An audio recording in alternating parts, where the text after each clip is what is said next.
안녕하십니까. 최용우 행정사입니다. 구독, 좋아요 꾹꾹 눌러주세요. 지난 시간에 방송하였던 보험금 현장 심사와 관련하여 제가 3년 전쯤에 직접 체험한 일을 얘기하려고 합니다. 저는 당시에 너무 황당한 일을 목격하고 큰 충격을 받았습니다. 뇌출을 인하여 마비 증상이 있던 환자인데 물리치료를 받는다고 병원에 입원하였었는데 보험회사에서는 물리치료는 뇌출혈의 직접적인 치료가 아니라면서 보험금을 지급하지 않는다고 억울해하는 사연이 있었습니다. 그 환자를 만나려고 병원 로비에서 면담을 하였는데 한참 면담을 하고 있는데 로비 한쪽 구석에서 연세가 많으신 환자 한 분이 젊은이에게 호되게 당하는 것을 보았습니다. 안타깝기도 하고 내막이 궁금하여 자꾸 그쪽에 신경을 쓰다 보니까 저하고 면담하고 있던 피보험자가 아마도 보험회사 현장 심사 담당자일 거라고 일러주었습니다. 저는 설마 했습니다. 30분쯤 후에 그 젊은이가 떠나고 그 환자분이 넋을 잃고 홀로 남아있길래 상담을 하던 피보험자에게 양해를 구하고 그 환자에게 다가가 조금 전에 그 젊은이가 무슨 일을 하는 사람이냐고 물었더니 처음에는 망설이다가 조심스럽게 보험회사 현장 심사 담당자라고 일러주었습니다. 어이가 없었으나 다른 방도가 없어 본래의 자리로 돌아와 면담하던 피보험자에게 사실을 이야기하였더니 그럴 것이라고 말했습니다. 그러면서 자신들도 자주 겪는 일이라고 웃어넘기더군요. 그래서 저는 피보험자에게 혹시 보험금을 청구하게 되면 보험회사에서 현장 조사를 나온다고 연락이 오면 알려달라고 하였습니다. 그렇게 하여 얼마 후에 실제로 그 병원 로비에서 현장 심사 담당자를 피보험자와 함께 만나게 되었습니다.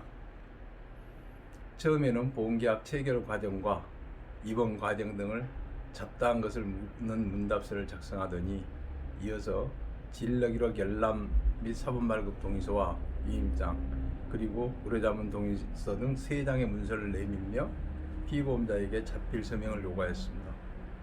이에 제가 옆에 앉아 있다가 위탁 업무를 처리하는 현장 심사 담당자가 피보험자에게 이런 문서의 작성을 요구하거나 수령할 권한이 있느냐고 물었더니 권한이 있다는 것이었습니다. 그래서 손해사용사는 보험사고가 맞냐 아니냐를 조사하는 것이지 동의서나 위임장을 작성하는 일은 업무의 범위를 이탈한 것이 아니냐고 되물었더니 도리어 저에게 행정사가 이런 자리에 함께 있을 수 있느냐고 되물었습니다. 이에 저는 변호사가 아니기 때문에 합의 절충에 관여할 수 없지만 행정사로서 고객이 필요로 하는 문서나 서류를 작성해 줄 권한이 있는데 오늘은 현장 조사에 필요한 서류를 작성해 주려고 이 자리에 참석하게 되었다고 얘기하였습니다. 또한 피보험자의 개인정보 자기결정권이나 권리를 침해당하지 않은 문서나 서류를 작성하게 하지는 않을 것이라고 이야기하고 만약에 피보험자의 권리를 침해하는 문서나 서류에 자필 서명 요구할 경우에는 동의할 수 없다고 이야기를 했습니다. 또한 그 업무를 범위를 벗어나는 업무에 대해서도 협조하지 않을 것이라고 분명하게 밝혔습니다. 그러자 현장 심사 담당자는 해당 약관의 해당 규정과 개인정보법 해당 조항을 제시하며 자문의사 이름은 개인정보라서 기재할 수 없고 백지로 받아야 한다는 것이었습니다. 그래서 한마디로 저는 거절하였습니다. 이에 현장 조사 담당자는 한 30분 정도 이러지도 못하고 저러지도 못하고 망설이더니 그냥 돌아갔습니다. 그러자 피보험자는 그동안 저런 사람들에게 당한 것이 억울하다며 보험금을 받고 못 받고를 떠나서 속이 다 후련하다고 하였습니다. 이것이 보험 소비자들이 당하고 있는 현실입니다. 저는 사실 지금 유튜브를 하고 있지만 유튜브를 할 줄 모릅니다. 그러나 보험 소비자들이 몰라서 당하는 일들이 안타까워 주변 지인의 도움을 받아 이렇게 용기를 내어 서툴지만 방송을 하고 있습니다.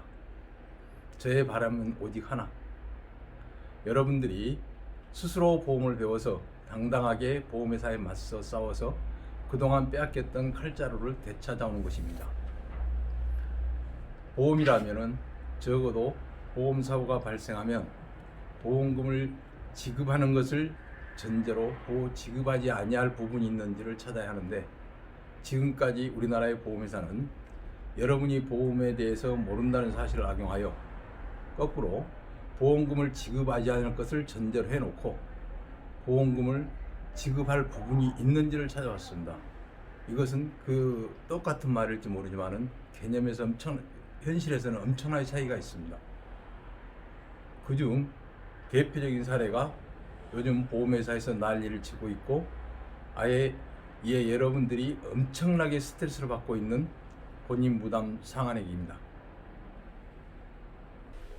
의료비를 지급하는 담보특별약관은 보험업 감독규정 제7-62조 제6항이 신설되어 시행된 2009년 8월 1일을 기점으로 변화가 있습니다. 즉 건강보험법상 요양급여 중 본인 부담금의 경우 국민건강보험 관련 법령에 의해 국민건강보험공단으로부터 사전 또는 사후 환급이 가능한 금액, 이것을 본인 부담금이라고 하죠. 본인 부담 상환액이라고 하죠. 라는 문구가 있는 실손 의료비 보험과 이러한 보상하지 않는 손해가 들어가지 않는 질병 입원 의료비 특별 약관이 바뀌게 됩니다. 즉 2009년 8월 1일을 기점으로 질병 입원 의료비 담보와 실손 의료비 담보로 명칭부터 바뀌게 됩니다. 저는 편의상 2009년 7월 30일 이전에 판매된 약관을 구약관, 2009년 8월 이후에 판매된 보험을 신약관이라고 하겠습니다. 신약관과 구약관의 차이점은 여기서 보는 바와 같이 입원인 경우 구약관은 전액 보장인데 신약관은 90% 공제액이 있고 자기 부담 한도액도 구약관은 없는데 신약관은 최대 연간 200만 원 한도가 설정되어 있었습니다. 그리고 보상하지 않은 손해에서 항문질환이나 치과 등은 구약관에서 보상이 안 됐는데 신약관에서는 항문질환, 치매 등이 보장되고 되는 걸로 바뀌었습니다. 또 외래를 기준으로 할 때 구약관에서는 1일당 5,000원 내지 만원씩 공제되는 규정이 있었는데 지금 현재는 의원은 만원, 병원급은 15,000원, 종합병원은 2만원이 공제되는 걸로 바뀌었습니다. 그리고 약제비도 구약관에서는 공제 규정이 없는데 신약관에서는 8,000원이라는 공제 규정이 있습니다.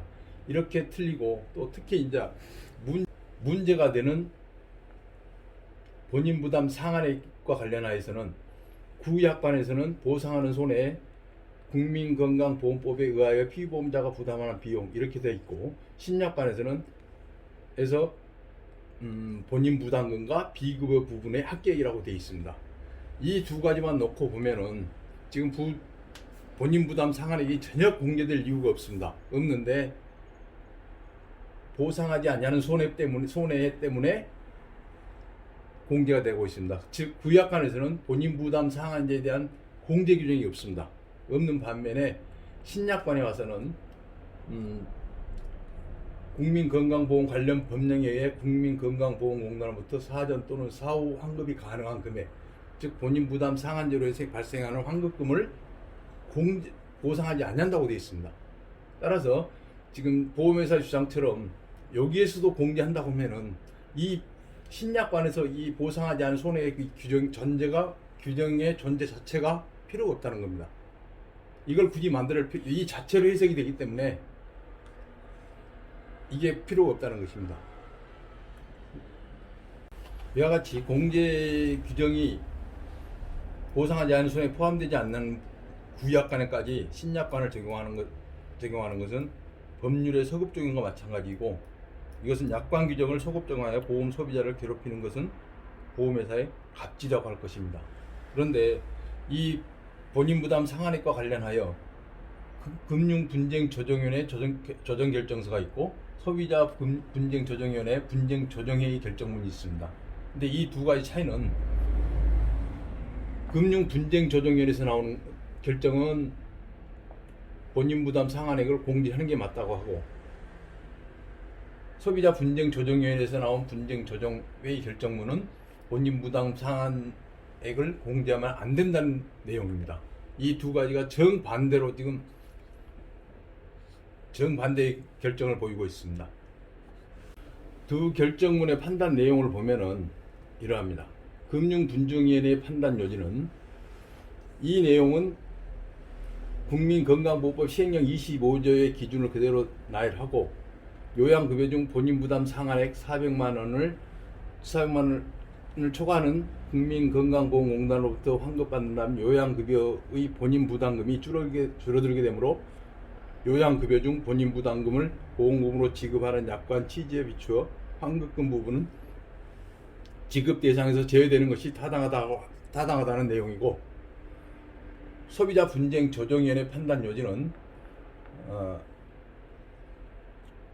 보상하지 않은 손해에 포함되어 있지 않았기 때문에 애초에 보험료 산정의 고려 대상이 아니었다는 내용이고, 둘째는 보험업계가 2009년 10월에 실손 의료보험 표준화 및 표준약관을 제정하면서 이 환급금에 대해서 공제한다는 규정이 있지만은, 그 이전 약관에서는, 표준화 체결되기 이전의 약관은 그 본인 부담 상한액을 공제한다는 규정이 없기 때문에 보험금을 지급해야 한다는 것입니다. 세 번째는 367조와 관련해 가지고 보험금은 손해 발생 시점에서 판단하기 때문에 사전이든 사후든 다른 시점에서 받을 걸 계산해서 판단하는 게 불합리하다는 내용이고, 법률의 네 번째는 사회보장제도의 성격을 갖고 있는 본인 부담금 상한제로 인해 가지고 보험료는 그대로 받고 보험금은 덜 주기 때문에 사기업인 사기업인 보험회사가 부당하게 이득을 취한다는 것입니다. 즉, 보험료가 차익이 발생하는데 보험료는 그대로 받고 보험금은 안 준다는 내용입니다. 그런데 이 두 가지 내용을 놓고 보면은 금융분쟁조정위원회는 한마디로 보상하는 손해의 본인 부담금에서 동시에 그 본인 부담 상한액에 공제되는 내용 의미를 찾고 있습니다. 즉, 줄어들게 되므로 본인과 줄어들게 되므로 요양급여 중 본인 부담금을 지급하지 않는다는 이런 취지예요. 근데 소비자 분쟁 조정위원회에서는 보다 현실적이죠. 보험료와의 관계, 그 다음에 약관의 존재 여부, 상법과의 관계, 보험료 환급이 발생하는데 보험료 차익이 발생되는데 그게 대해서 공제하지 않는다는 내용. 이 점에서 보면 이 소비자 분쟁 조정위원회의 판단 요지가 더 합리적이라고 할 것입니다. 한마디로 금융분쟁조정위원회 판단 내용은 보험회사의 이익을 위한 대변에 불과할 뿐입니다. 특히 이 국민건강보호법 시행령 제22조는 2009년 4월 6일 날 본인이 연간 부담한 비용이 총액 별표 2의 제4호가 2009년 4월 6일 날 신설이 됩니다. 즉, 이전에는 이 한도액 구분이 없었다는 것입니다. 그런데 이미 한도액이 없는 상태로 만들어진 보험약관에 한도액을 적용한다는 게 법률의 소급 적용하고 똑같다는 것입니다. 이 법령이 생기고 나서 신약관이 새로 개정이 된 거죠. 그래서 2009년 8월 1일부터 신약관에 이게 들어간 겁니다. 그 전에는 들어갈 명분이 없고 이 자체가 없다는 것입니다. 근데 이와 관련해서 가령 이런 예를 들어볼 수 있습니다. 여러분이 수해 등 재해를 입었을 경우에 국가에서 피해액의 70% 부담하고 나머지는 지방자치단체에서 부담하는 조건으로 일정 금액을 납부하고 지방자치단체와 공제계약을 체결하였는데 나중에 국가 시책이 소득 수준에 따라 일정 금액을 추가로 더 지원한다고 바뀌었을 때 해당 지방자치단체에서 추가로 국가에서 지원한 금액을 되돌려달라고 한다면 여러분은 어떻게 하시겠습니까? 아마도 여러분은 돌려줄 수 없다고 하거나 아니면 기왕에 납입한 차액 공제금의 차액을 돌려달라고 할 겁니다. 이와 같은 상황에서 보험회사에서는 차액 보험료는 돌려주지도 않냐고 자신들이 이익만을 챙기려고 혈안이 되어 있고, 금융감독기관은 물론이고 국가기관도 대기업인 보험회사의 눈치만 살피고 있습니다. 여기를 보시면 한번 봐보십시오. 별표 31 보험업 감독 규정 부칙 해갖고 나와 있는데, 이 내용은 2009년 8월 1일 이후에 판매된 H보험회사의 보험 상품 별표로 붙어 있는 내용입니다. 그런데 최근에 이러한 이 별표까지 붙어 있는 보험회사에서 보험 소비자를 상대로 부당이득금 반환에 대한 소송을 하고 있습니다. 본인 부담 상환액을 돌려달라고. 이런 황당한 경우도 있습니다. 이 내용의 요지를 보면은 이 보험업 감독 규정 제7-62조 제6항 내용이고, 여기는 부칙 내용입니다. 경과조치에 보면 이 규정의 시행 전의 보험업 감독 규정에 따라 체결한 보험계약에 관해서는 7-60조 제6항의 개정 규정에도 불구하고 종전의 보험업 감독 규정에 따른다고 되어 있습니다. 즉, 그 전계약은 구약관은 구약관대로 하고 신약관은 신약관대로 하라는 의미죠. 그리고 이 규정은 2009년 8월 1일부터 시행한다고 되어 있습니다. 그런데 통상적으로 이 규정이 바뀌고 나서도 보험이 바로 판매되질 않냐고 적용예에 따라서 9월 30일까지는 그전 상품이 그대로 판매됐습니다. 구약관이. 그리고 지금 현재 보험회사에서 말하고 있는 부당이득금이라는 개념은 실상은 말이 안 맞는 얘기입니다. 왜냐하면 실손 의료비에 관련해 가지고 2003년 10월 달까지는 중복보상도 가능하게 보험이 상품이 판매되었습니다. 그러면 중복보상이 가능하다는 소리는 결국 3개, 4개 들어놓고 치료비는 100원 들어가도 서너 개 보험에서 각각 100원씩 받을 수 있었다는 의미입니다. 그런데 지금 와서 신약관을 만들어 놓고 구약관을 적용시킨다는 것은 앞뒤가 안 맞는 얘기죠.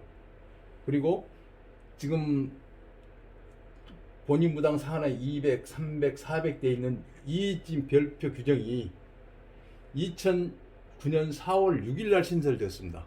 그러면 그 이전에는 없었다는 소리입니다. 근데 통상적으로 2009년 7월 30일까지 판매된 상품은 그 이전에 전부 개발되고 판매된 겁니다. 결국은 이 내용을 설명 자체를 안 했다는 겁니다. 이게 설명 자체를 설명을 안 한 약관 규정을 할 수 없다는 게 약관 규제에 관한 법률 3조의 적용을 받죠. 약관 규제에 관한 법률 제 3조의 규정을 적용하더라도 구약관에 적용된 본인 부담 상한액을 신약관에 와서 소급해서 적용하는 것은 법률 위반이 되는 겁니다. 그 자체로. 그런데 보험 소비자들이 이런 내막을 모른다고 지금까지 보험회사는 보험 소비자를 지금 애를 먹이고 있습니다. 저는 지금 현재 이러한 보험회사의 행포와 관련해 가지고 이 내용으로 금융감독원에 정보공개 청구를 신청해 놨습니다. 과연 어떤 답이 나올지 모르겠지만은 여러분들도 이 내용을 참고하셔서 각각 정보공개를 청구를 하십시오. 혹시 이 문서를 작성할 줄 모른다면 근처에 행정사 사무실을 가시든 아니면 주변의 손해상영사의 도움을 받으면 될 것입니다. 그리고 여러분들이 알아야 될 것은 현행 국민건강보호법 하에서 판매되고 있는 현재 실손 의료비 담보는 대부분 헌법 제11조 제1항을 1항에서 보장하는 평등권을 침해하는 상품들입니다.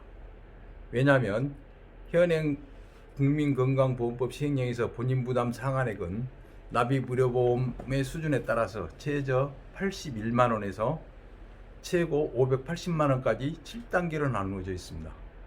본인이 부담한 의료비가 1,000만 원이라고 하였을 때 보험회사로부터 받을 수 있는 보험금이 세제에 해당하는 환자는 81만 원, 그리고 최고에 해당하는 환자는 580만 원이기 때문입니다. 즉 최저에 해당하는 환자는 연간 81만 원에 해당하는 본인 부담금에 한정하여 81만 원에 해당하는 보험금을 받기 위하여 580만 원을 받고 있는 최고 해당하는 다른 환자와 동일한 보험료를 납부하고 있기 때문입니다. 즉 적은 보험 혜택을 받으면서 상대적으로 많은 보험료를 부담하고 있다는 것입니다. 이러한 불평등을 해소하려면 보험회사는 동일한 조건의 보험 집단을 구성하기 위하여 납입 의료보험료의 수준과 동일하게 7단계로 보험 집단을 구분하고 본인 부담 상한액에 따라 각각의 집단에 맞는 보험료를 반영한 실손 의료비 담보 상품을 세분화해야 합니다.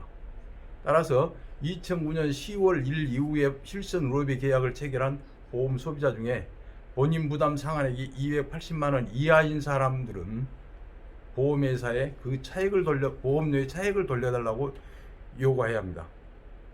오늘날 대한민국 사회에서는 암이나 만성질환을 앓고 있는 보험 소비자는 보험 사기꾼이고 보험회사는 그 피해자는 인식이 철저히 박혀 있습니다.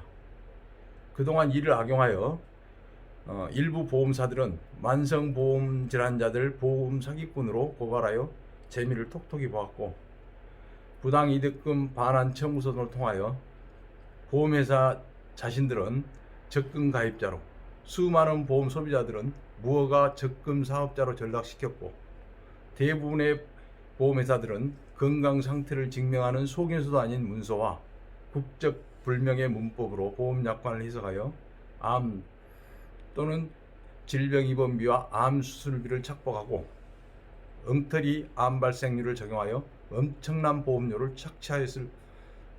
착취하고 있었음에도 불구하고 이에 만족하지 아니하고 이제는 2009년 7월 20일 개정된 보험업 감독규정 부칙 제3조 경과조치 규정에도 불구하고 약관을 소급정하여 본인 부담 상한제를 강탈하려고 온갖 수단을 다 동원하고 있습니다. 실제로 H보험회사 같은 경우 보험 소비자를 상대로 소송도 제기하고 있는 걸로 알고 있습니다.